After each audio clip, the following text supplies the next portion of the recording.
Hi, and welcome to Three Questions with. Got my friend Laura LeBlanc with us from Express Your Wellbeing. Good morning, Laura. How are you? Good morning, Kev. I'm fine. Thank you for asking. How are you? Just living the dream, my friend. So, Laura, I asked you to come on the show today. Want to learn a little bit about your business. So let's start at the beginning. Tell us about your business. Yeah. As you said, I'm well, you didn't say this. I'm a certified health coach, and I'm the owner of Express Your Wellbeing. And I'm also an engineer. So I have a science and technology background, and I'm a mom of two kids, and I'm from the North Shore of Boston. What I'm really passionate about is I work with a lot of different kinds of people, one-on-one and in group programs, but what I'm really focusing on now is helping, busy, high achieving women shift their lifestyle habits and their food preferences so that they can overcome age-related disease and weight gain, but in a way that is enjoyable and sustainable and doesn't take a lot of time. Because what I've learned most through my own experience and just working with people is if it feels too hard, if it's not enjoyable, if we can't find a way to make it enjoyable, nobody's going to be able to do it long term. So I think that's the biggest thing, like no dieting, no counting, no anything, so yeah. So my approach I really focus on things that I've learned through my own journey, and also, and then validated, just what works for me, and then, learned more through the science. I don't like counting. I don't like measuring. I don't like long food prep. I've done all those things and they didn't work. I mean,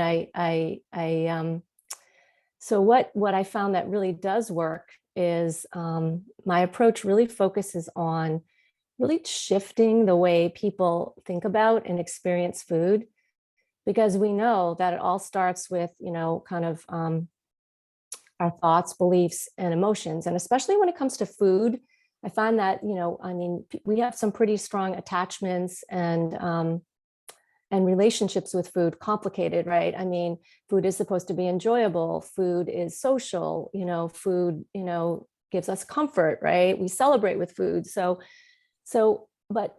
But the thing is that our food preferences are learned, right? They're based on the family we grew up with, our family traditions, our friend circle, right? So they can be unlearned. And one of the things that I really thought about, over the last couple of years, as I've been working with folks for about 6 years now, is even though I don't do traditional diets and I do a little bit of mindset work, they get results, and some people will maintain it, but a lot of people will fall off, right? If you're not, but so the goal is so then I'm like, okay, well, what has made it easy for me? And it's really because I enjoy eating this way. And how did I get there? It's that, I grew up on a diet of like sugar and processed foods. I never ate vegetables. I did not like them, right? And, like a lot of young people, teenagers and young kids, and you can get away with that, right? And then at some point, you start gaining weight or you start having some other kind of conditions. And so, in my 20s, I was having trouble managing my weight. So what did I do? I restricted what I was eating. I obsessively weighed myself, right? And depending on what I would eat, and would depend on what the number on the scale said, what my mood was, how I was feeling, and so it just was this whole thing up and down. I also had a lot of digestive issues, like really bad reflux and bloating and allergies and sinus issues, and even I can go on, that progressed as I got older. But the thing that started to shift it for me was when I started to expand my social group, and some of the people that I was, hanging out with like to cook. And so I started experiencing new foods, and I started noticing that I didn't have my symptoms, right? So it was kind of like this light bulb. So I was like, oh my God, it's like when I eat this way, I don't have, I feel better, right? And so it was really a huge shift for me. And I started thinking like, well, if what I'm eating is really making the difference in, in how I'm feeling and what's going on in my body. Why am I focusing on this number on the scale, right? So I kind of discovered, I guess, what you'd call mindful eating without really learning it. It was just through experience. So I use a lot of mindfulness techniques, one to unpack, what people's thoughts, feelings, and attachments to food. And then in terms of the science and what I've learned over the years, which has helped me with some other symptoms, is it's really all about how do you incorporate, healthy food. And what's healthy food? Healthy food is food that helps you lower inflammation, right? Because all these sugars and all these processed foods, cause a lot of inflammation in the body, which then, inflammation is like the root cause of most disease states, accelerated aging, and also is also one of the things that makes it hard for people to release weight, right?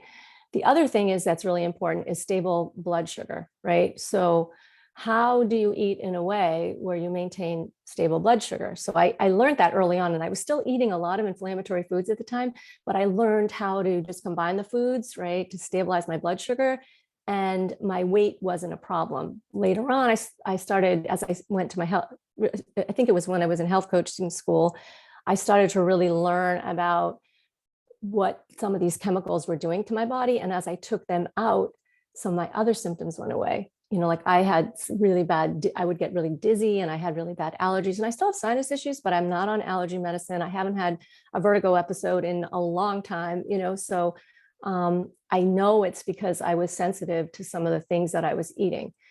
And so it's really around, some mindfulness practices, to be aware of what's going on in your head, connecting to what's going on with your body, and practicing eating in a certain way that really supports more health.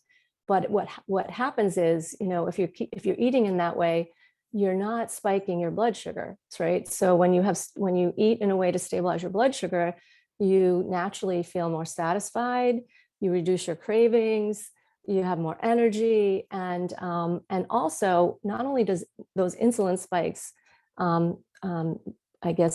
store fat, they also disrupt your other hormones. So they cause all kinds of other imbalances. So and then what happens is the more you start to become aware and you eat that way, you just naturally start to change your food preferences, and you actually start to realize which foods like taste, that you can experience the taste of them. They feel good. And so for me, I'm human, and when I have times of stress or different things going on in my life, and I'm eating more foods that I wouldn't normally eat, it's easy for me to shift back because I actually enjoy eating the other way better. So that's the goal. And then when it comes to exercise, it's like I was a single mom, with a demanding job in tech, and a dad that kind of wasn't around, let's just say. It was just me and them. And so I didn't have a lot of time. And so that's when I really started to read and shift how I was thinking about that too. I didn't have time to go to a gym. And even if I did, right, what would I do? I'd go and I'd push myself, and then I wouldn't go for like another week or two. And then sometimes I'd hurt myself, right? Because I was overexerting myself. So I found that just consistent movement and targeted like resistance exercises to build muscle, again, supports a lean body. So, right, it's supports a strong, lean body, protects your bones and muscles as you get older, and also helps your metabolism. And actually, a lot of cardio is counterproductive, causes a lot of stress in the body. So yeah, so that's pretty much me, my philosophy. So one of the things I think is really unique about you is your background, your engineering background. So when you're looking at ideas and things people are saying, you look at the science behind it. You're like, you got to prove it to me. You don't go, okay, this does that. Okay. You're one of those people like, let's see if it's true. Let's see the research. I think that really makes you stand out from other people because of that background. Do you agree? I do. And I think it's just the way I think about things too. Cause like I am like logical and analytical, but I'm also like practical, pragmatic, like what makes sense, like what really will work. And I've tried some things, even in my later years, like there's all the science around how good like intermittent fasting is and this, that, and the other thing. And I don't have a weight issue, but they just say it's good for your health. It's good for longevity, anti-aging. So I tried it.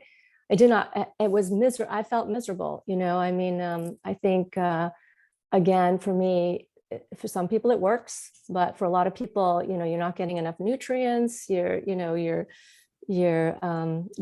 it can be your blood sugar can dip too low, which can cause some other problems. So yeah, so I test out some things too, but only if there's enough data, but I always revert back to just the basics. So yeah. Makes sense. So Laura, what's the best way for people to reach out to you? How can they learn more? Yeah, so they can reach out to me by emailing me at Laura, Laura, at Express Your Wellbeing. So 3 words together, just how it sounds. Yep. Awesome. Laura, I really appreciate you taking a couple minutes to call into the show. And as always, thanks for being my friend. Okay. Have a great day. My pleasure, Kev. Thanks for inviting me.